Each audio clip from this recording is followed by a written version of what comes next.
हमारे साथ मौजूद होंगे फॉर्मर रियलमी सीईओ और अभी AI प्लस स्मार्टफोन्स के CEO Madhav Sheth. Mobile industry की इस समय की क्या हालत है? लास्ट 10 साल में ये भी अब भारतीय ब्रांड इंडिया में बना ही नहीं है। मार्केटिंग आपके हिसाब से कितना बड़ा रोल प्ले करती है? सेलिब्रिटी को कितने लोग बिलीव करते हैं, प्रॉब्लली कोई बिलीव नहीं करते। कस्टमर के ही पैसे से ये सारा चीज़ हो रहा है, वो पूरे जाल में फंसना ही क्यों है। 15,000 का अगर जो फ़ोन होता है तो उसकी बनाने की कितनी कॉस्टिंग आती है? मतलब कितना मार्जिन होता होगा लगभग? आपका मैन्युफैक्चरिंग कॉस्ट से वो ये 70-80% होते हैं। और ये डेटा तो सीधा बाहर जा रहा है क्योंकि most of this companies are from China और ताइवान। और आपका डेटा भी बिकता है, और वो डेटा जो बिकता है उसका कहीं ना कहीं आपको जाके फ्यूचर में जाके रिपरकेशन होगा। हम इमेजिन भी नहीं कर सकते हैं अभी अगले कुछ सालों तक, कुछ डिकेड्स तक इनफैक्ट, कि हम उनको बीट कर पाएंगे। क्या वजह है इसकी? कोई भी चाइनीज़ कंपनी को इंडिया से एक्सपोर्ट करने में कोई इंटरेस्ट ही नहीं था।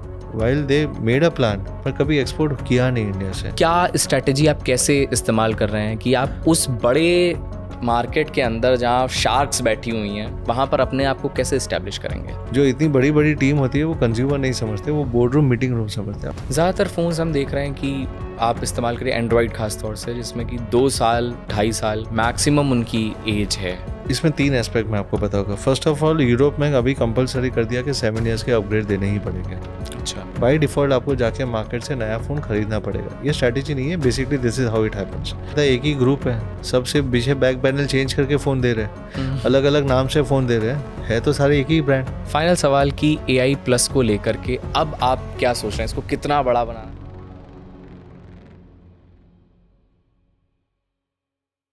हेलो एंड वेलकम, मेरा नाम है मुकुल सिंह चौहान और आप देख रहे हैं जस्ट ब्रेकिंग डाउन पॉडकास्ट।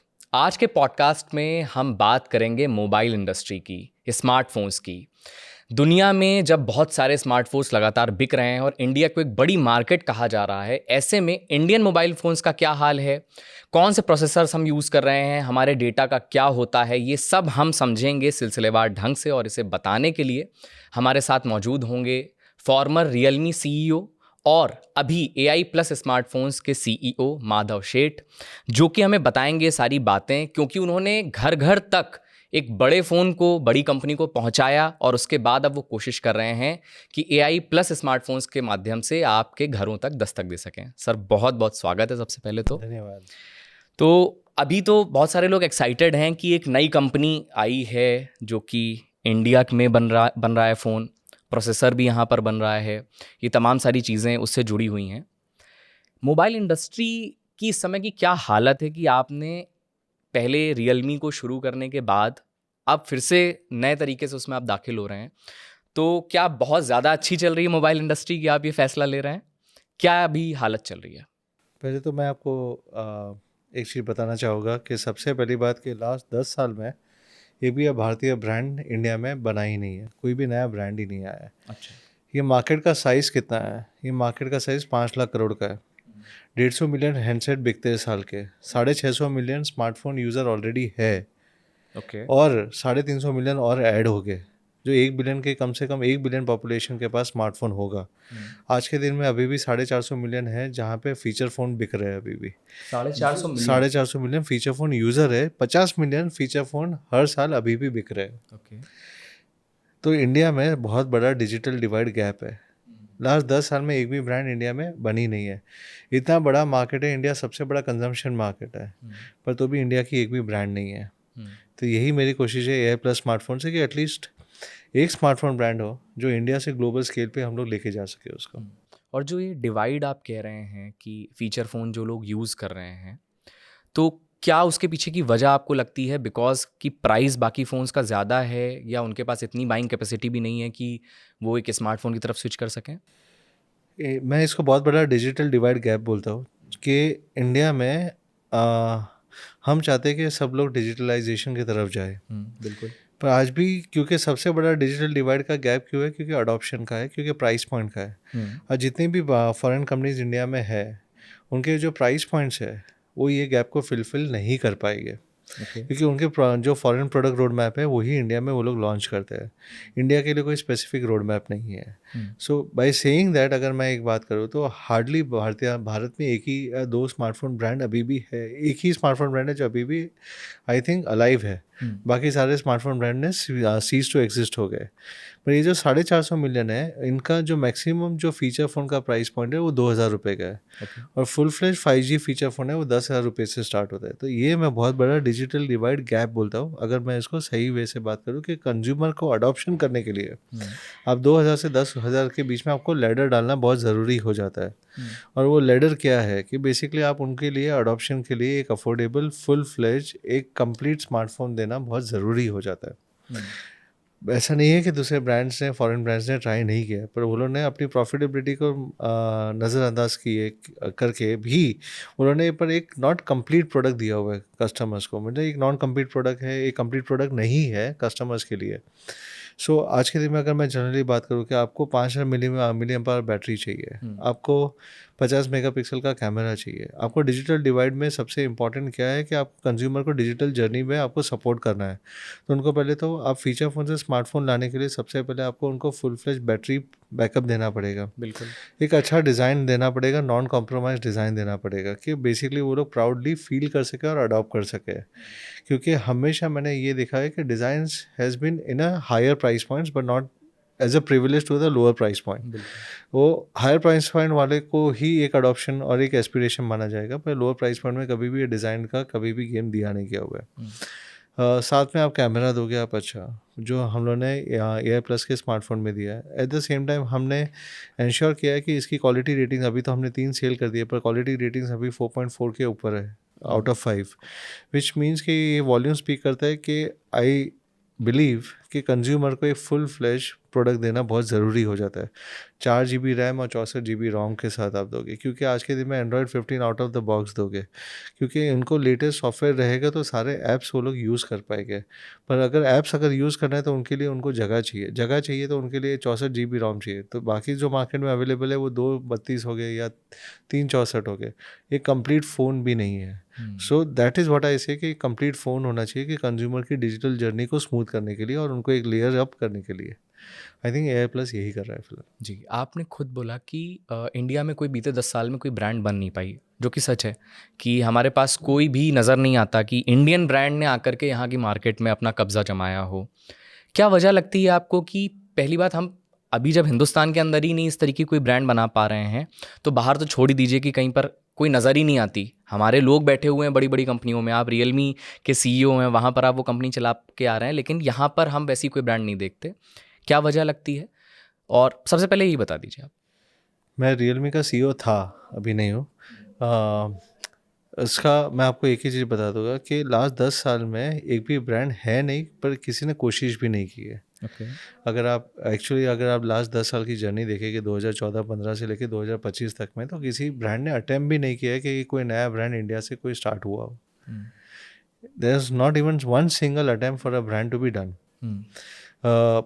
तो I think that was one of the biggest reason कि किसी ने अटेम्प्ट ही नहीं किया इतनी बड़ी मार्केट के अंदर। हम लोगों ने सबने सोचा कि चाइनीज़ के सामने हम कैसे compete कर पाएंगे, इतनी डीप पॉकेट से एक परसेप्शन है। But at the end of the day we also have to understand कि वो लोग भी यहाँ पे पैसा बनाने के लिए ही आए हुए हैं। सो अगर वो लोग बेच सकते हैं तो हम लोग क्यों नहीं बेच सकते हैं। That is the only thought process when I started AI plus smartphone brand. और जैसे माइक्रोमैक्स है, लावा है, ये सब का रीज़न क्या लगता है आपको कि क्यों उस तरीके से नहीं? क्योंकि कोई भी ब्रांड आई होगी तो ऑब्वियसली वो इस इंटेंशन से ही आए होंगे कि हमें सक्सेसफुल होना है। क्या वजह लगती है? आई थिंक अंटिल 2014 जब तक ये फॉरेन चाइनीज़ ब्रांड्स नहीं आए थे, दे वर ऑल गुड इनफ। 2014 के बाद में आई थिंक माइक्रोमैक्स 2017-18 में, मुझे एग्जैक्ट नहीं पता है, पर 2017-18 में उन्होंने मूव टूवर्ड्स मैन्युफैक्चरिंग कर लिया। So I think their manufacturing move, वो लोग अभी खुद चाइनीज़ ब्रांड्स के लिए मैन्युफैक्चर करते हैं, जैसे वीवो या किसी के लिए भी। So they are become a very good manufacturer now. तो EMS पार्टनर्स बन चुके हैं अभी, तो वो लोग खुद के ब्रांड के ऊपर ज़्यादा परसेव ही नहीं कर रहे। रहा बाकी Lava is the only brand which is left now in India. But I think वो लोग अपने खुद के way of building up the things, मुझे ये नहीं पता कि वो लोग स्केल क्यों नहीं कर पा रहे। बट इतना है कि आज के दिन में जो इंडियन ब्रांड्स का मार्केट शेयर है in terms of volumes 150 million के अंदर, वो लेस देन 1% है। बिल्कुल। स्केल क्यों नहीं कर रहे हैं उसका मुझे रीज़न नहीं पता है। रियलमी के साथ आप थे, आपने वो शुरू किया, टेक्नोलॉजी बहुत तेज़ी से बदल रही है, तब क्या चैलेंज था, और जब आप AI प्लस स्मार्टफोन इसी मार्केट में ला रहे हैं, इस बीच में बहुत सारी टेक्नोलॉजी बदल गई, प्राइस पॉइंट्स लोगों के बदल गए, उन सब के बीच में चैलेंजिंग पार्ट क्या था आपके लिए जब आप इसे लॉन्च करने वाले थे? एक्चुअली कुछ भी नहीं बदला है। आइडियली तभी भी कंज्यूमर को एक वैल्यू प्रपोजिशन चाहिए था ओके। कि प्राइस टू स्पेक रेशियो। हम लोग इंडिया को बोलते हैं कि प्राइस कॉन्शियस मार्केट है, प्राइस कॉन्शियस मार्केट नहीं है, वैल्यू कॉन्शियस मार्केट है। मैं हमेशा यही चीज़ बोलता हूँ। अच्छा। वैल्यू कॉन्शियस मतलब बेसिकली ये प्राइस पॉइंट पे आपको पर्टिकुलरली उनको क्या बेस्ट स्पेक्स मिल सकते हैं, that is what the consumers are looking into it. आज वो लोग ये नहीं देख रहे मुझे सस्ते से सस्ता चाहिए, मुझे ये प्राइस पॉइंट पे एक पर्टिकुलर बजट, अगर आपको कोई भी एक्स बजट हो, XYZ बजट हो, वो बजट में मुझे बेस्ट क्या अवेलेबल हो सकता है, इसको मैं वैल्यू कॉन्शियस कंज्यूमर ज़्यादा बोलता हूँ। तो India is more value conscious consumer because India में सबसे ज़्यादा यंग पॉपुलेशन है, सबसे ज़्यादा मिलेनियल पॉपुलेशन, 50% से ज़्यादा दुनिया में सबसे यंगेस्ट पॉपुलेशन इंडिया की है। तो बीइंग अ डिमांडिंग पॉपुलेशन गलत नहीं है, यंग पॉपुलेशन है तो उनको डिमांड है तो basically that is what the most important point is कि उनको हर प्राइस पॉइंट पे वैल्यू कैसे मिल सके। तो मुझे लगता नहीं है कि कोई चेंजेस है, बट कंज्यूमर का एस्पिरेशन अभी भी सेम है जो 2018-17 में था जब भी मैंने रियलमी स्टार्ट किया था, कि उनको अच्छे से अच्छे प्राइस पॉइंट पे हम लोग क्या बेहतरीन प्रोडक्ट दे सकते हैं। आज भी उनका वही एस्पिरेशन है। टेक्नोलॉजी कभी भी ऑब्सोल्यूट नहीं होती है in terms of aspiration of the customers, कि कस्टमर को चाहिए कि मैं लेटेस्ट टेक्नोलॉजी यूज़ करूँ और उसका बेस्ट वैल्यू प्रोपोजिशन मुझे मिल सके। बहुत सारे लोग हैं जो अभी के टाइम पे बिजनेस करना चाहते हैं। हम देख रहे हैं कि इंडिया में एक बूम आया है कि लोग नौकरियां छोड़ रहे हैं और कह रहे हैं कि हम अपना काम करते हैं। एक टाइम पे हमने ये भी देखा है कि सारे होर्डिंग्स में एक कंपनी के ही का ही पूरा एडवर्टीजमेंट नज़र आता था कि हाँ भाई, ओप्पो, वीवो, ये टीवी चैनल से लेकर के हर जगह पर यही छाया हुआ था।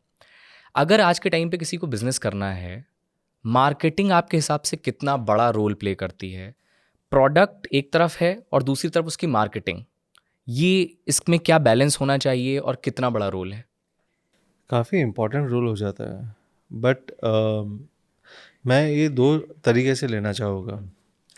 कस्टमर्स को मार्केटिंग से अवेयरनेस, मतलब एक अवेयरनेस जागरूकता होती है कि हाँ ये ऐसा एक ब्रांड है। जैसे आपने जो भी ब्रांड का नाम लिया, ओप्पो या वीवो, उन्होंने टॉयलेट बोर्ड्स भी उन्होंने चेंज करके ओप्पो और वीवो के कर दिए थे हाँ। बैक इन 2018-2019 और या 2017। तो उन्होंने इतना पेंट कर दिया था ब्लू और ग्रीन के, एक मीम्स भी बने थे कि स्काई से अगर ऊपर से नीचे आप देखोगे तो आपको सिर्फ ब्लू और ग्रीन ही दिखेंगे। तो उन्होंने पेंट कर दिया था पूरा टाउन ग्रीन और ब्लू के अंदर। सो आई थिंक वो उसे अवेयरनेस डेफिनेटली बढ़ी। But at the same time आप एक चीज़ समझिए कि कस्टमर मार्केटिंग आज के दिन में जो यंग कंज्यूमर्स है आपके और मेरे जैसे, वो मार्केटिंग से नहीं खरीदते, वो ब्रांड के वैल्यू प्रोपोजिशन से पहले खरीदते हैं। ये मेरा परसेप्शन है कि ब्रांड क्या टेबल पे एक एस्टैब्लिश कर पा रहा है, मतलब एक बेसिकली उसका विजन क्या है, उसके गोल क्या है। डेफिनेटली आज के दिन में सेलिब्रिटी वर्क नहीं करते, राइट, क्योंकि सबको पता है कि कोई भी सेलिब्रिटी वो फ़ोन यूज़ नहीं करने वाला है। तो यूजिंग अ सेलिब्रिटी उसका एक ही पर्पज़ है, क्योंकि चाइनीज़ अपना फेस तो दिखाएगी नहीं एड्स में, या वो जैसे मैं इंडियन हूँ तो मैं वो बाहर आके बेसिकली वो लोग ओपनली बात नहीं कर पाएंगे, तो वो लोग definitely they will use a celebrity route. But celebrity को कितने लोग बिलीव करते हैं? प्रॉब्लम कोई बिलीव नहीं करता है कि वो फ़ोन यूज़ कर रहा होगा। यस, उसके डाई-हार्ड फैंस भी ज़रूरी नहीं कि वो लोग वही फ़ोन खरीदेंगे। यस, अवेयरनेस बढ़ेगी, पर उसका कंसिडरेशन और कन्वर्जन होगा कि नहीं होगा उसकी कोई गारंटी नहीं है। कंसिडरेशन और कन्वर्जन के लिए उन्होंने प्रमोटर्स रखे रिटेलर्स के पास, जिसको वो हैवी इंसेंटिवाइजेशन करते हैं। हैवी इंसेंटिवाइजेशन करते हैं at the cost of a customer only, तो कस्टमर के ही पैसे से ये सारा चीज़ हो रहा है। सो एट द सेम टाइम इसलिए मैंने बोला कि मुझे ये सारे चैनल चाहिए ही नहीं राइट नाउ। इससे जब मैं बेस्ट प्राइस कंज्यूमर को ही दे दूँ और कंज्यूमर को ही ये सारे बेनिफिट्स पास ऑन कर दूँ, that was the reason AI plus smartphone became. जब आप ये बोल रहे हैं बेस्ट प्राइस की बात, तो जब मैंने सुना खुद कि आप 5,000 से लेकर के 8,000 की रेंज में फ़ोन दे रहे हैं, तो मेरे जहन में सबसे पहले सवाल आया कि मतलब हाउ इज़ इट पॉसिबल। फिर दूसरा, आज के टाइम पर तो एक स्टेटस के लिए भी लोग फ़ोन इस्तेमाल कर रहे हैं। मतलब वी हैव सीन पीपल की EMI पे बच्चे ज़िद करके घर वालों से कह रहे हैं कि भाई हमें आईफोन दिलवाइए। वैसे में जब आप एक प्राइस वैल्यू के साथ फ़ोन मार्केट में आप ला रहे हैं, तो आपका टारगेट ऑडियंस क्या है? मतलब कंज्यूमर कौन सा है जिसको आप टारगेट करना चाह रहे हैं? देखिए, सबसे पहली बात है ये EMI के वजह से अडॉप्शंस काफ़ी बढ़े थे, बट ऑब्जेक्टिव यंग स्टूडेंट्स का वो नहीं था कि उनको ईएमआई पे लेना है। ऑब्जेक्टिव ये था कि बेसिकली उनको एक अच्छा फ़ोन लेना है जिससे वो लोग या तो गेमिंग भी कर सके और उनको अच्छा बैटरी लाइफ भी मिले, जो भी उनका पर्पज़ है, या अच्छा कैमरा रहे। तो ऑब्जेक्टिव ये था, पर ये लो प्राइस पॉइंट पे अवेलेबल नहीं था, इसलिए उन्होंने हायर प्राइस पॉइंट में जाके ईएमआई में ख़रीदा। व्हाट इफ़ उनको अगर मैं वही सब 10K में वही सारे फीचर्स अगर दे देता हूँ और वो एक्सपीरियंस कर सकते हैं और रेटिंग्स और सारे सब चीज़ चेक कर सकते हैं, तो why they want to get into EMI, वो पूरे जाल में फंसना ही क्यों है। सो कंज्यूमर्स के लिए मैं अभी भी आपको बताया, जो वैल्यू प्रोपोजिशन होता है वो बहुत इंपॉर्टेंट होता है कि भाई मुझे एक अच्छा कैमरा फ़ोन चाहिए, अच्छी बैटरी लाइफ वाला फ़ोन चाहिए, जो पहले 10,000 के सब 10,000 मिलता ही नहीं था, तो बाय डिफ़ॉल्ट उनको ईएमआई में ही खरीदना पड़ता था। ऑप्शंस अगर आपके पास अवेलेबल नहीं होंगे तो आप तो वही चूज़ करोगे, क्योंकि आपकी नीड तो वही है कि आपको अच्छा बैटरी लाइफ चाहिए। अगर आप कॉलेज स्टूडेंट हो तो आप सुबह से लेकर रात तक के लिए एक अच्छी बैटरी लाइफ चाहिए। आज AI प्लस का स्मार्टफोन 7,500-10,000 के अंदर भी आपको 2 दिन की बैटरी लाइफ देता है पूरी, विच मीन्स, और 5,000 का फ़ोन भी वो 2 दिन की बैटरी लाइफ देता है। कहने का मतलब ये है कि what I am trying to say, consumer का जो वैल्यू प्रोपोजिशन है वो मैच करने के लिए वो लोग कोई भी कॉस्ट पे खरीदते हैं। अगर आपका ऑब्जेक्टिव कैमरा है, आपको अच्छा फ़ोन ही लेना है, तो फिर आप ईएमआई से आप अच्छा कैमरा वाला फ़ोन ही लोगे। और जो आपने सेकंड पॉइंट बताया कि यस, कि एक शो ऑफ हो गया है, शो ऑफ और नीड दो चीज़ें, एक यूटिलिटी के लिए फ़ोन यूज़ होता है और एक शो ऑफ के लिए यूज़ होता है, या एक सिर्फ ब्रांड के लिए मैं उसको बोलता हूँ। शो ऑफ से ज़्यादा मैं उसको ब्रांड बोलता हूँ। तो मैंने भी इसको भी बकेट किया है। 25,000 के ऊपर जो होता है ये सारे ब्रांड बिकते हैं, और 25,000 के नीचे जो है वो सारे यूटिलिटी बिकते हैं, जिसको रियल नीड है फ़ोन की, कि मतलब बेसिकली मुझे ये चाहिए और मुझे उसको यूज़ करना है। और 25,000 अबव इज़ मोर अबाउट कि उनको सिर्फ दिखाना है कि मैं भी एक ब्रांड अफोर्ड कर पाता हूँ। सो ये सारे एस्पिरेशंस और different different combinations and combination होते हैं। तो यूटिलिटी तो सब में होती है, 25,000 के ऊपर वाले फ़ोन में भी यूटिलिटी तो फुलफिल होगी ही होगी। पर आज के दिन में आपको 25,000 के अंदर के भी जितने भी फ़ोन्स हैं, वो सारी यूटिलिटी जो आपके 40,000 वाले फ़ोन है वो भी कर लेंगे। ऐसा नहीं कि वो नहीं कर पाएंगे, राइट। आज के दिन में सारे ब्रांड्स के पास अच्छी अच्छी प्रोसेसिंग कैपेबिलिटी है। आज AI आने के बाद में हार्डवेयर और सॉफ्टवेयर के कॉम्बिनेशंस और AI की कॉम्बिनेशंस के बाद में हार्डवेयर और सॉफ्टवेयर के साथ में आपको आउटपुट अच्छा मिलेगा ही मिलेगा। Not only me but anybody would give. तो इसके अंदर वैल्यू प्रोपोजिशन कंज्यूमर के लिए बहुत इंपॉर्टेंट हो जाता है। और आज के दिन में मैंने जो ये बताया कि AI प्लस स्मार्टफोन इसलिए था कि पहले ये सब 10K के अंदर कोई ये सोच ही नहीं पाता था, इसलिए सब लोग 15,000 20,000 रुपये के फ़ोन लेते थे। ये सेम फ़ोन मार्केट में 15,000 का है, जो मैं 8,000 में बेच रहा हूँ वो 15,000 का है। यही सारी चीज़ें हैं, सेम फीचर्स, और इससे भी कम स्पेक्स है, पर वो 15,000 का है। पर रीज़न एक ही है कि आपको प्रमोटर का भी पैसा देना है, आपको रिटेलर्स का भी पैसा देना है, आपको सबका पैसा देना है, आपको पूरे चैनल कॉस्ट देना है। अगर मैं ये समझना चाहूँ और हमारे दर्शक भी, कि ऐसे लेट से उदाहरण लेते हैं कि 15,000 का अगर जो फ़ोन होता है तो उसकी बनाने की कितनी कॉस्टिंग आती है, मतलब कितना मार्जिन होता होगा लगभग? कंज्यूमर्स के लिए अगर मैं जनरली बात करूँ तो ये मार्कअप जो होता है वो कम से कम मतलब एटलीस्ट 80 to 100% होता है। अच्छा। कि आपका मैन्युफैक्चरिंग कॉस्ट से वो ये 70-80% होते हैं। डेफिनेटली उसमें टैक्स भी आ जाता है, 20% 18% टैक्स भी आ जाता है। पर at the same time retailers margins, channel margins, schemes, और ये जो सारे रिटेलर्स को ऑफर दिए जाते हैं या प्रमोटर्स को ऑफर दिए जाते हैं, जो कंज्यूमर के कॉस्ट में है, जो आप लोगों की ही कॉस्ट पे है, आपसे ही लेना है, तो वो कॉस्ट पे है। और मैंने वो सारे चैनल ही नहीं रखना है, plus at the same time उनको रॉयल्टी भी बाहर पे करनी है, मुझे रॉयल्टी पे नहीं करनी है, तो मैं सारे बेनिफिट्स कंज्यूमर को पास कर रहा हूँ। तो इसको अगर वैल्यू में हम समझें कि जैसे 15,000 का कोई फ़ोन होता होगा, तो उसमें कितने हज़ार का वो फ़ोन पड़ता होगा कंपनी को, और कितने में मतलब कितनी बिफोर टैक्स वो 6-7 हज़ार का पड़ता होगा। 6-7 हज़ार का बन के होता होगा। ठीक है, आईफोन की हमने बात कर ही ली है, तो आईफोन को सबसे ज़्यादा प्रेफरेंस दी जाती है कि भाई उसमें सेफ्टी फीचर्स बहुत हैं। बहरहाल आफ्टर पेगासस उन सब पे भी बहुत सारी बातचीत हुई कि जो लोग आईफोन यूज़ भी कर रहे थे उनमें भी वो उसको भी कर सकता है हैक, बट स्टिल एक सेफ्टी फीचर्स की वहाँ पर बात की जाती है। यहाँ से मेरे 2 सवाल हैं। पहला तो जहाँ पर हम अपने डेटा की कोई वैल्यू समझते नहीं हैं, कहीं पे भी लाइन में लग करके खड़े हो जाते हैं जहाँ पे भी कुछ फ्री मिल रहा हो, उस मार्केट में क्या आपको अपने एनालिसिस से कुछ समझ में आया कि लोग क्या डेटा को लेकर के, या आफ्टर दिस ऑल हैकिंग और जितने भी तरीके के फ्रॉड हो रहे हैं उसके बाद लोग क्या थोड़े जागरूक हुए हैं? दूसरी चीज़ इसी में जोड़ देता हूँ कि क्या इसके आपके जो फ़ोन्स हैं उनमें क्या सेफ्टी फीचर्स इस तरीके के हैं जिसमें कि एक यूज़र अगर वो खरीदे तो अपने डेटा को लेकर के वो आश्वस्त हो सके, वैसी भी कोई क्या तैयारियां हैं? पहले मैं आपका पहले क्वेश्चन का आंसर देना चाहूँगा। आपने पूछा था कि कंज्यूमर कहीं पे भी अपना डेटा पास ऑन करता है। यस, पर इसमें प्रॉब्लम सिर्फ कंज्यूमर का नहीं है, इसमें प्रॉब्लम इंडस्ट्री का भी है। गवर्नमेंट काफ़ी इनिशिएटिव ले रही है। अगर आप देखिए तो गवर्नमेंट के काफ़ी एड्स आते हैं, काफ़ी इनिशिएटिव ले रही है कि आप जागरूक रहिए। साथ में इंडस्ट्री का भी हाथ जुड़ना ज़रूरी है। 3 लोग होते हैं इसमें। हमेशा कोई भी इनिशिएटिव को कंप्लीट करने के लिए एक पूरा लेग होता है। एक गवर्नमेंट का होता है जो इनिशिएटिव लेती है और पॉलिसीज़ बनाती है। सेकंड होता है इंडस्ट्री जो उसको इम्प्लीमेंट करती है। थर्ड होता है कंज्यूमर जिसको हम लोग को इंडस्ट्री उसको एजुकेट करती है। यहाँ पे इंडस्ट्री इंडिया की कोई है ही नहीं तो उसको एजुकेट कंज्यूमर को कैसे करेगी? कंज्यूमर का ये बहुत बड़ा डेटा था कि हम लोग को कन्वीनियंस चाहिए कि सिक्योरिटी चाहिए, तो सब लोग कन्वीनियंस को ही पहले चूज़ करेंगे, सिक्योरिटी। बोले मेरे से क्या लेके जाओगे आप? ये नॉर्मल हर चीज़ का एक स्टैंडर्ड होता है, पर बेसिकली यस, कुछ लेके नहीं जाएंगे, पर आपका डेटा भी बिकता है और वो डेटा जो बिकता है उसका कहीं ना कहीं आपको जाके फ्यूचर में जाके रिपरकेशन होगा। ये जो अंडरस्टैंडिंग है, ये जो एजुकेशन है, ये कंज्यूमर को जानना ज़रूरी है कि आप खुद एक प्रोडक्ट हो। अगर आप फ्री हो तो आप प्रोडक्ट हो, क्योंकि कभी भी कोई चीज़ फ्री नहीं होती है। अगर किसी को भी आप फ्री में बेचने जाओगे तो आप प्रोडक्ट बनाओगे, आपको ही प्रोडक्ट बनाया जाएगा।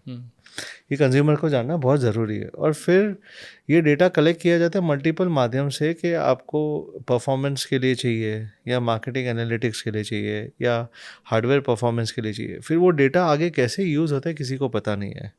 सो ये तीन का साथ में होना बहुत ज़रूरी है। और इंडस्ट्री इंडिया में है ही नहीं तो वो लोग क्यों इनिशिएटिव लेंगे?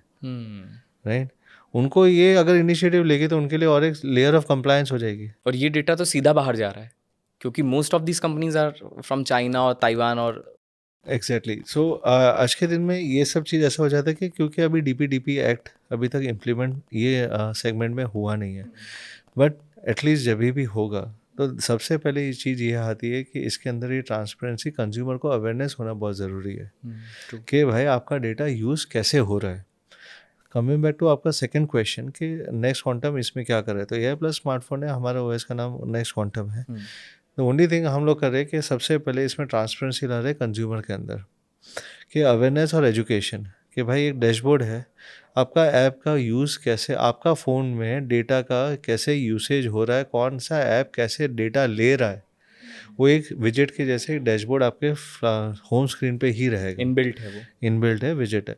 उससे क्या होगा कि आपको एक चीज़ पता चल जाएगी कि बेसिकली कि कोई पर्टिकुलर ऐप है, उसने आपका डेटा कैमरा का लिया हुआ है कि आपका कॉल्स का लिया हुआ है कि वॉइस का ले रहा है कि मैसेजेस का ले रहा है।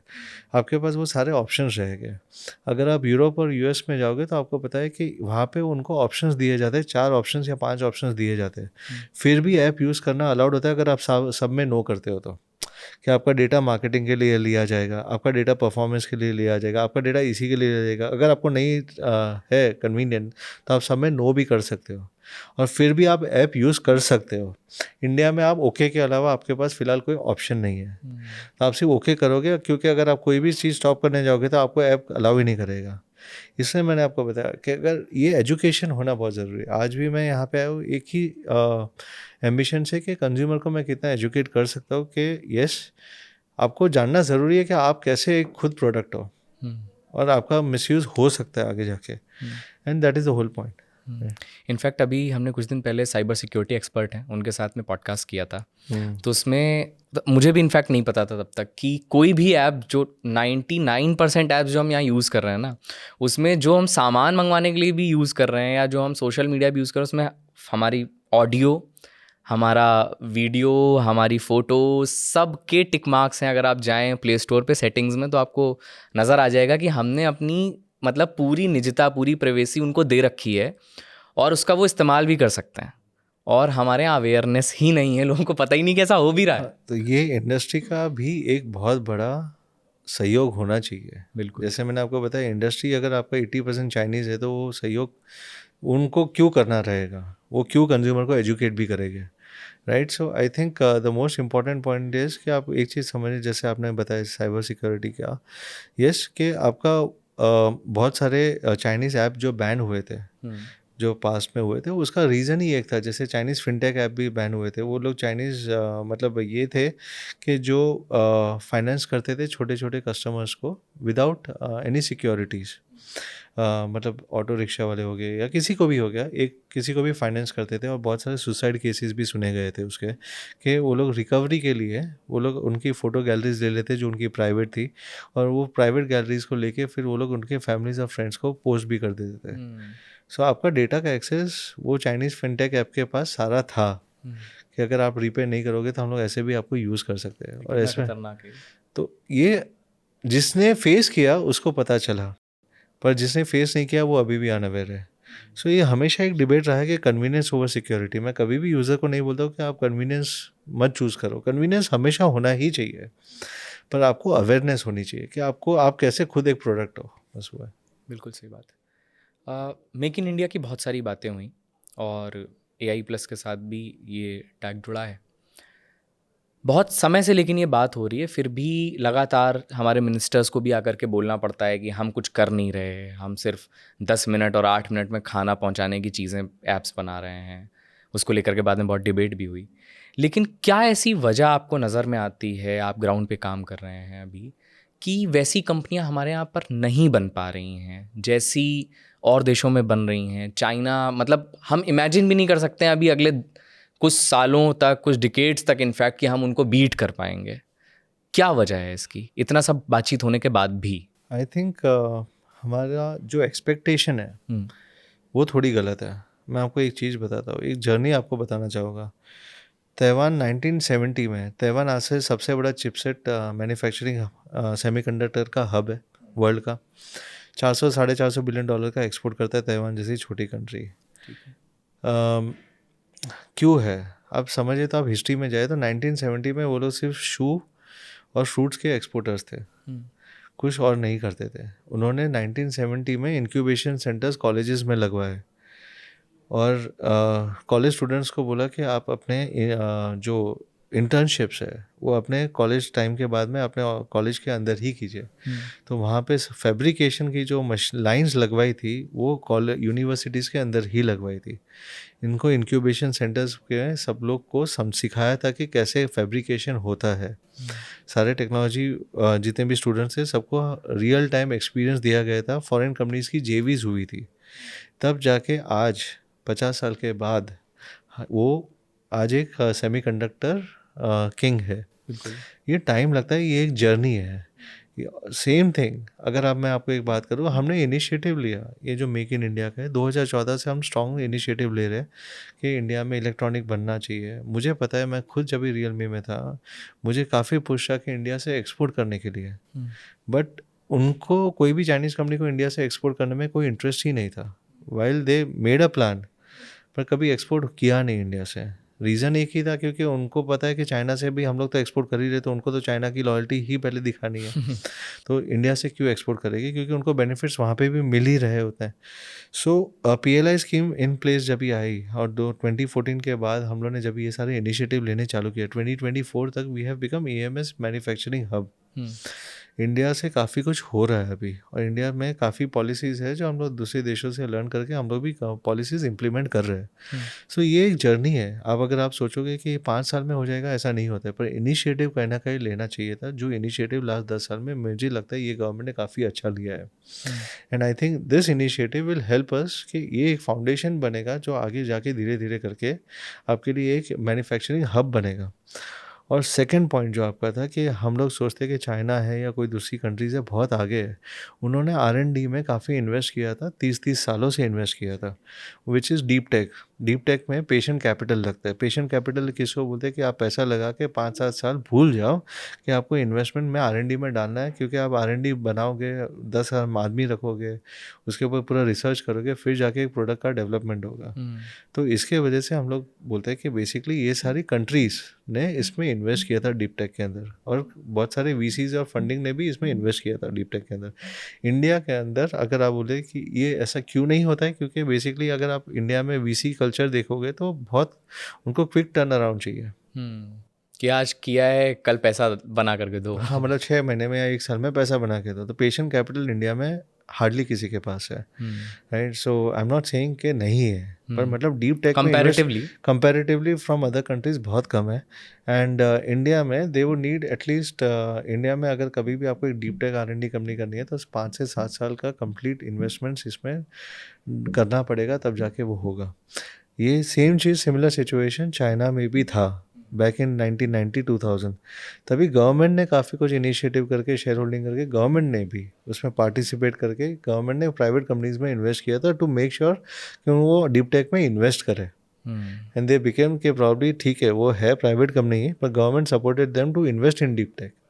तो ऐसे करके वो कंपनी सारी बनी है. सो आई थिंक ये एक जर्नी है. ऐसा नहीं कि अगर आप सोचोगे कि 5 साल में बन जाएगी, 7 साल में बन जाएगी. इट टेक्स एटलीस्ट 15-20 ईयर्स कि इसको आपको पूरा एस्टेब्लिश करें. पर मुझे लगता है कि जो हिसाब से हमारी गवर्नमेंट डिटरमाइंड है, हमारा पेस बहुत फास्ट होगा.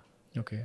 क्या इसमें आपको ये भी वजह लगती है कि लोगों का माइंडसेट और वर्क कल्चर का भी एक अंतर है? मतलब अगर हम ये समझना चाहें कि यहाँ के लोगों का जो काम करने का तरीका है या जिस तरीके से वो सोचते हैं, एग्जाम्पल के तौर पे चाइना का ही ले लेते हैं कि वहाँ जो लोग जिस तरीके से काम कर रहे हैं और जो उनकी सोच है, इसमें किस तरीके का डिफरेंस आप देखते हैं?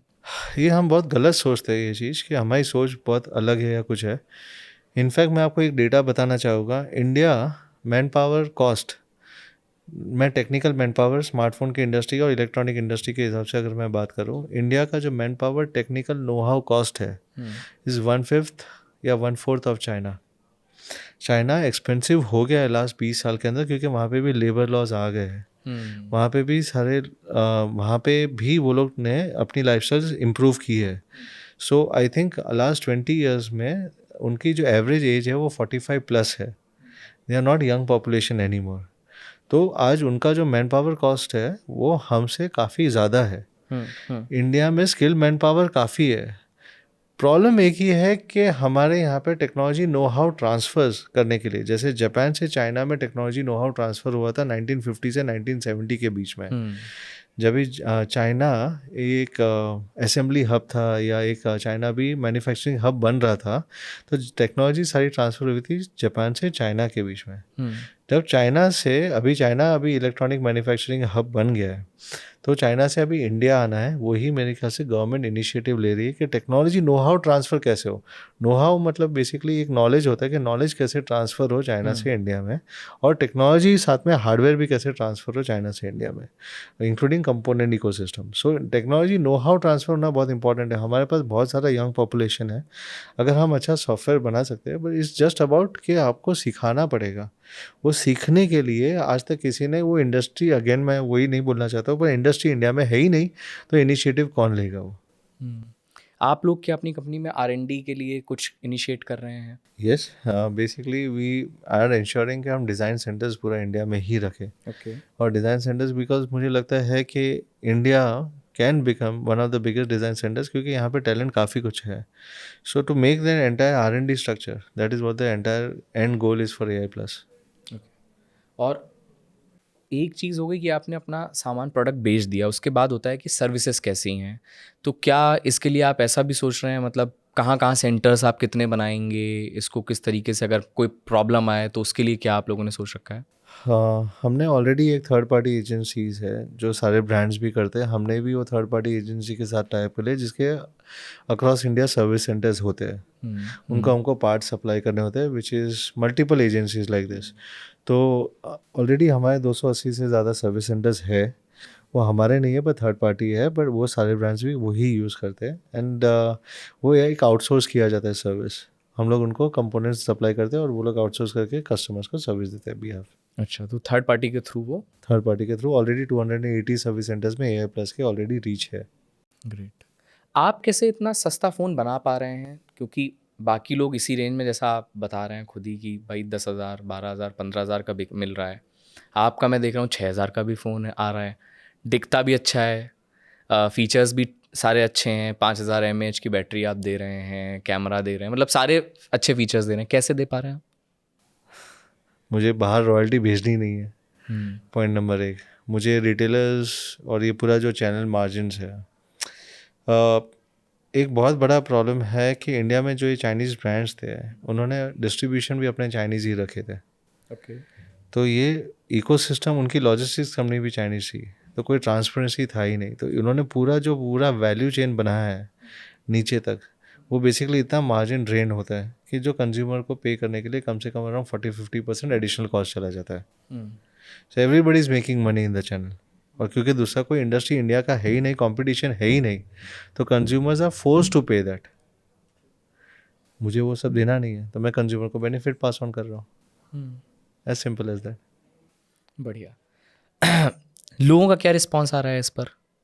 फ्लिपकार्ट किससे सबसे ज़्यादा कनेक्ट कर रहे हैं लोग? मतलब क्या इससे इमोशनल कनेक्ट कर रहे हैं लोग कि भाई हमारे यहाँ की ब्रांड है? जैसे कि मैं आपके कुछ और इंटरव्यूज़ देख रहा था, तो उसमें इस तरीके के कमेंट्स हैं कि अरे हमारे देश की ब्रांड है और इसको आगे बढ़ाना है। एक तो ये चीज़ है, दूसरा जो आप अफोर्डेबिलिटी बोल रहे हैं, तो क्या कनेक्ट सबसे ज़्यादा किस चीज़ से? सी, मैं एक चीज़ बताऊँगा, मैं टेक्नोलॉजी से कनेक्ट करूँगा। ओके। नेशनलिज्म सेकेंड आता है। मैंने आप जी पहले भी बताया कि प्रोडक्ट बहुत इंपॉर्टेंट होता है कंज्यूमर के लिए। नेशनलिज्म होता है, सबको अच्छा लगता है कि अपना खुद का ब्रांड हो, पर अगर प्रोडक्ट भी अच्छा है और फिर खुद का ब्रांड हो घर का, तो फिर वो ज़्यादा एक प्राउड फीलिंग होती है। सो मेरे लिए सबसे पहला गोल ये था कि एक पर्टिकुलर प्राइस पॉइंट में जो किसी ने ना दिया हो, पहले मैं वो दे दूँ। That was the first point. So compromise on product was never my choice. कि कंज्यूमर को ये नहीं फील होना चाहिए कि इंडिया का प्रोडक्ट है तो सब प्रोडक्ट है, सब स्टैंडर्ड प्रोडक्ट है या कुछ भी ऐसा है, और इसलिए हम लोग को फॉरेन प्रोडक्ट ही लेना है तो ज़्यादा अच्छा क्वालिटी का होगा। ये फीलिंग ही नहीं आनी चाहिए। इसके लिए पहले सबसे पहले ट्रांसपेरेंटली अगर आप चेक करोगे तो फ्लिपकार्ट के ऊपर आज के दिन में रेटिंग 4.3 4.4 कंटिन्यूसली है, और वो भी out of 5 and continuous rating है। और एट द सेम टाइम वो लोग प्रोडक्ट एंजॉय करने के बाद में they feel proud to use as a Indian brand. तो वो P1 है, प्रायोरिटी 1 है। P0 प्रोडक्ट ही रहेगा। कंज्यूमर के लिए मैंने आपको क्या बताया, कन्वीनियंस बहुत इंपॉर्टेंट है कि आप उनका एक्सपीरियंस को कभी भी कॉम्प्रोमाइज़ मत होने दीजिए एज अ प्रोडक्ट। तो प्रोडक्ट में कॉम्प्रोमाइज़ नहीं होना चाहिए। फिर आपके लिए वो कोई भी हो, कि बेसिकली इंडिया का ब्रांड हो, चाइना हो, रशिया हो, that is not important. Consumer के लिए वो इंपॉर्टेंट नहीं है। कंज्यूमर अगर एक टेक्नोलॉजी प्रोडक्ट यूज़ कर रहा है at a particular price point, उसको सबसे बेहतरीन परफॉर्मेंस मिलना चाहिए एट दैट प्राइस पॉइंट।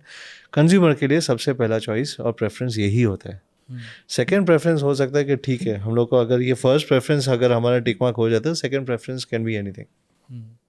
लेकिन मार्केट में तो इतने बड़े बड़े जायंट्स ऑलरेडी बैठे हुए हैं, मतलब जिनकी मार्केटिंग टीम भी है, जो आपने खुद ही बताया कि किस तरीके से भरे पड़े हैं। उनके बीच में नई ब्रांड की जगह बनाना, क्योंकि बहुत सारे लोग होंगे जो अपनी नई ब्रांड बनाना चाहते होंगे और भी वो भी ये देखेंगे, तो वो क्या स्ट्रैटेजी आप कैसे इस्तेमाल कर रहे हैं कि आप उस बड़े मार्केट के अंदर जहाँ शार्क्स बैठी हुई हैं वहाँ पर अपने आप को कैसे इस्टेब्लिश करेंगे? पहले तो मैं एक चीज़ बताना चाहूँगा, स्ट्रैटेजी कुछ नहीं होती, स्ट्रैटेजी बहुत सिंपल होता है। सिर्फ हम लोग उसको कॉम्प्लिकेट करके स्ट्रैटेजी बनाते हैं। स्ट्रैटेजी बहुत सिंपल होता है कि भाई कंज्यूमर का विलिंगनेस टू पे कितना है और विलिंगनेस टू बाय कितना है। कि आपको कंज्यूमर आपके ब्रांड के लिए कितना पे कर पाएगा, आपको आपकी एक रियल कंज्यूमर को आपको समझना बहुत ज़रूरी है। जो इतनी बड़ी बड़ी टीम होती है वो कंज्यूमर नहीं समझते, वो बोर्ड रूम मीटिंग रूम समझते हैं। आपको कंज्यूमर को समझना बहुत ज़रूरी है। सो अगर आपका कोई भी लिस्टनर है जिसको कोई भी प्रोडक्ट लॉन्च करना है, idea is not to have a complicated bigger team. छोटा टीम रखो, पर आप कंज्यूमर बैकवर्ड जर्नी इंटीग्रेशन करो कि कंज्यूमर्स को क्या चाहिए वो प्राइस पॉइंट पे, और आप उसको क्या आपका उनका प्रॉब्लम सॉल्व कर पा रहे हो। अगर आपने ये कर दिया तो I think you have the answer. फिर इसमें मार्केटिंग नहीं चाहिए रहती है, ना कोई सेलिब्रिटी चाहिए रहता है, ना मार्केटिंग चाहिए रहती है। अब प्रोडक्ट का वैल्यू प्रोपोजिशन दो और इंश्योर करो कि उनको राइट कम्युनिकेशन जाए, बस कि आप जो प्रोडक्ट देना चाहते हो आप उनके लिए क्या सॉल्व कर रहे हो, क्या प्रॉब्लम स्टेटमेंट सॉल्व करके दे रहे हो आप उनके लिए। That's it. ज़्यादातर फ़ोन्स हम देख रहे हैं कि आप इस्तेमाल करें एंड्रॉयड ख़ास तौर से, जिसमें कि 2 साल 2.5 साल मैक्सिमम उनकी एज है। क्यों, क्या ऐसा कोई स्ट्रैटेजी के तहत किया जा रहा है? क्योंकि आपने लगभग ये जितनी भी कंपनीज हैं सब एक ही मेन कंपनी की पेरेंट कंपनी सबकी एक ही है, तो क्या यहाँ पर कोई प्लानिंग हो रही है कि हाँ भाई ऐसे ही प्रोडक्ट बना करके दो ताकि बायर फिर से कंज्यूमर नया फ़ोन खरीदे डायरेक्ट, कि इनकी लिमिट ही है कि 2 साल 2.5 साल के बाद वो अपने आप या तो हैंग करने लगेगा या कुछ ना कुछ इशू आने लगेगा? इसमें दो एस्पेक्ट होते हैं, ऐसा नहीं है। मैं आपको इसमें 3 एस्पेक्ट मैं आपको बताऊंगा। फर्स्ट ऑफ ऑल, यूरोप में अभी कंपलसरी कर दिया कि 7 ईयर्स के अपग्रेड देने ही पड़ेंगे। अच्छा। It's a compulsory thing, which means कि आपका फ़ोन को कंटिन्यूसली 7 साल के अपग्रेड्स देने ही पड़ेंगे। इसलिए बहुत सारे फॉरेन ब्रांड्स आप इंडिया में अगर सुनोगे तो वो लोग 7 साल का इंडिया में भी दे रहे हैं, क्योंकि उनको पता है कि उनका ओएस तो ऐसे भी अपग्रेड होने ही वाला है। सही बात है। उसका रीज़न एक ही है, क्योंकि मल्टीपल है, मतलब रिसाइकलिंग के लिए है। अगर आपका ओएस अपग्रेड हो रहा है तो आपको नया फ़ोन लेने की ज़रूरत नहीं होगी, राइट। पर आप एक चीज़ समझिए, जो ओएस अपग्रेड होता है उसका एक कॉस्ट होता है। वो कॉस्ट कंज्यूमर पे करने के लिए अगर इंडिया में अगर समझ लीजिए कोई रेडी नहीं है, तो वो कॉस्ट को डिस्काउंटिंग या कोई चैनल मार्जिन्स में चला जाता है। इसलिए आपको 2 साल 2.5 साल के बाद में उसमें अपडेट्स देने बंद कर देते हैं। और 2 साल 2.5 साल के बाद अगर अपडेट्स देने बंद कर देते तो आपका कोई भी नया ऐप, कोई भी फंक्शन वो प्रॉपर फंक्शनिंग करेगा ही नहीं। इसके वजह से आपको नया फ़ोन लेना पड़ता है, क्योंकि हर बार रोज़ ऐप डेवलपर नए लेटेस्ट सॉफ्टवेयर के साथ में अपने नए फीचर्स को इंक्लूड करते रहते हैं। पर उसके लिए आपको नया सॉफ्टवेयर का पैच रेगुलर अपडेट होना ज़रूरी है, जो ब्रांड का जॉब है। पर एट द सेम टाइम अगर समझ लीजिए जैसे ये प्राइस पॉइंट पे कोई एंड्रॉयड 13 के ऊपर नहीं देता है, तो एंड्रॉयड 13 देगा नहीं तो वो लोग कभी भी कोई ऐप यूज़ ही नहीं कर पाएंगे। जो हाई इंटेंसिटी आज के दिन में ऐप्स है वो यूज़ ही नहीं कर पाएंगे। पर एंड्रॉयड 15 में बहुत सारे ऐप्स सिर्फ एंड्रॉयड 15 ही यूज़ कर पाएंगे, क्योंकि डेवलपर्स ने डेवलप ही एंड्रॉयड 15 के ऊपर किया हुआ है।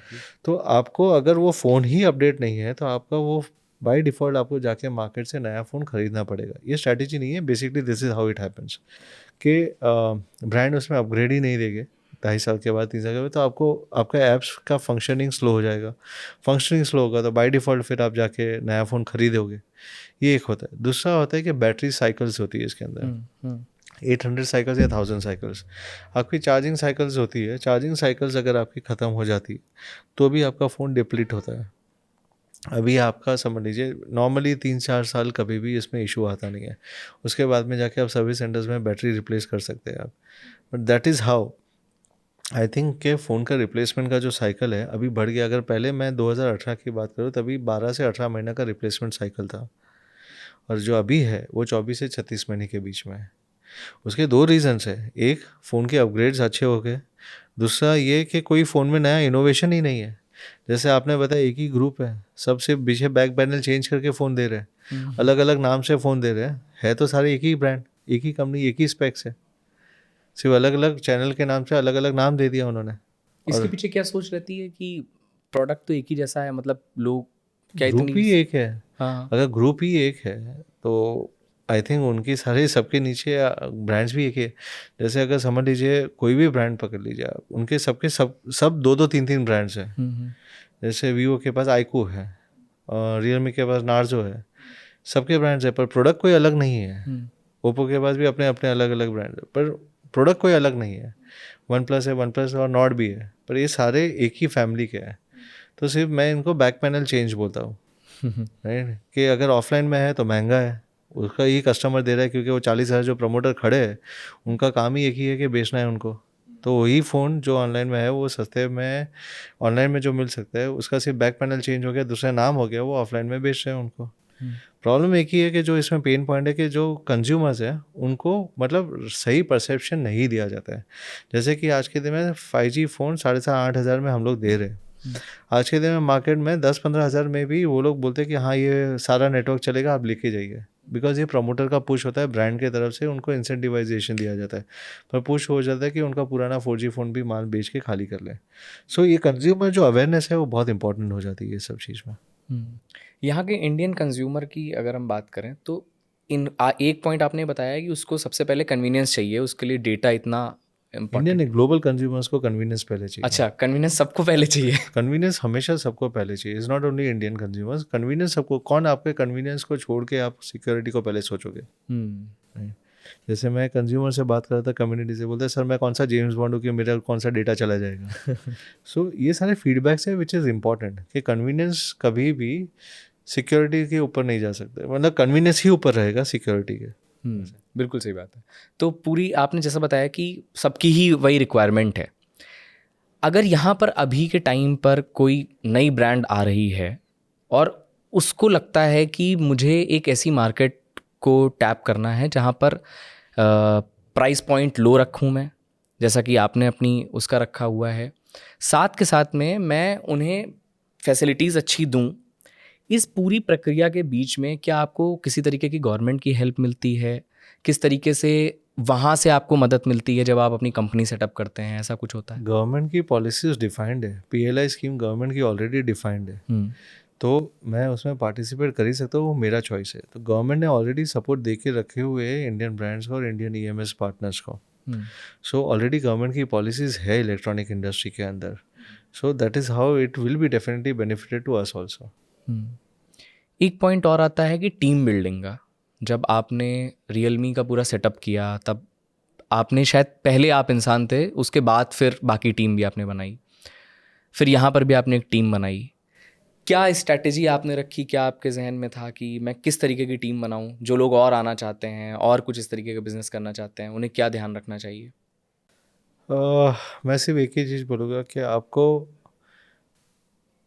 मैंने एक ही चीज़ सीखा है रियलमी से लेके आज तक में टीम हायरिंग के अंदर, कि आपको सही आदमी चूज़ करने के लिए आपको वो देखना है कि आपको क्या चाहिए। अगर आप खुद अभी मारुति हो तो आपको फरारी के इंजन नहीं खरीदने चाहिए।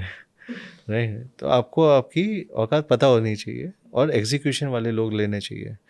मतलब फरारी इंजन का एक मेटाफर था, विच मीन्स के प्रॉब्ली आप अगर सिर्फ स्ट्रैटेजिस्ट लोग तो मैं उनको बोलूँगा कि भाई मेरा मार्केटिंग का बजट 10 लाख है, बोलते हैं मेरा तो 20 करोड़ का तो दूसरी कंपनी में हर महीने का बजट था, तो 10 लाख में क्या काम करूँगा मैं? सही बात है। तो आपको फरारी नहीं चाहिए, आपको फ़िलहाल वही चाहिए जो आपको समझ सके। तो आपको एग्जीक्यूशन वाले लोग चाहिए, और वो वैसे एग्जीक्यूशन वाले लोग चाहिए कि जो समझ सके, जो दिमाग मतलब बेसिकली एक जन चलाए और बाकी सब लोग उसको एग्जीक्यूट करें। सारे ही दिमाग चलाने वाले हो गए तो एग्जीक्यूशन वाले कोई भी नहीं हो गए। यही एक डिफरेंस है 2018 और 2025 में मेरी सोच में।